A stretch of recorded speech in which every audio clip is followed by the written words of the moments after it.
Magandang araw po mga boss, mga sir. Good morning po. Ito po yung makita ko sa iyo yung setup ng galing sa thermostat. Ito yung liquid line sa kanya na yung thermostat. Ito po yung ating suction. So nakalog dito sa ating evaporator na mga boss, mga sir. So ito yung sensor ng ating orifice ng dito.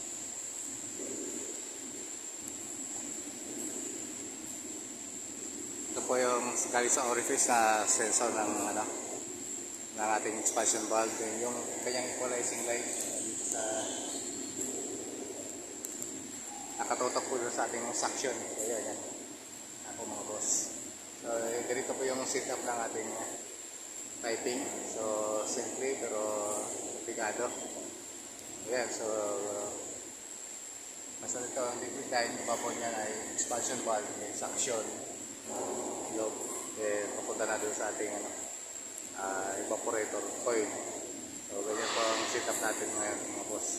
So sa pang unit ganun, halos ganun din po yung setup po. So ito, so paki-comment po mga boss, mga sir, kung tama po yung ganitong setup. So kung meron kayong suggestion or comment, paki-comment lang po mga boss, mga sir. So yan, pinakita ko lang sa inyo yung isa sa mga setup ng ng ating piping. So yan, simple pero medyo komplikado. Ayan, yan mga boss, mga sir.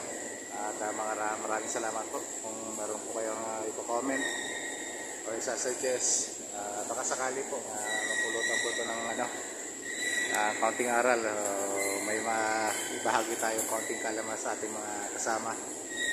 Ayan mga sir, so, tingnan nyo po ating liquid line, equalizing, suction, loop sa ating suction niya, and then yung orifice na sensor dito nakakap sa atin. Ayan po, hanggang dito po muna mga sir, mga boss. At maraming salamat po sa pag-subscribe, pagsubaybay sa ating mga bagong followers, sa ating mga bagong subscribers. Shout out po sa inyong lahat mga boss. At magandang araw po. At sana po tuloy-tuloy po ang inyong pagsuporta sa amin. At pag-share na rin po kung hindi naman po kayo busy. I-share namin po itong ating mga nag-setup ng ating piping. So yan po. So yun, simple po. At maraming salamat po muli. At hanggang dito po muna.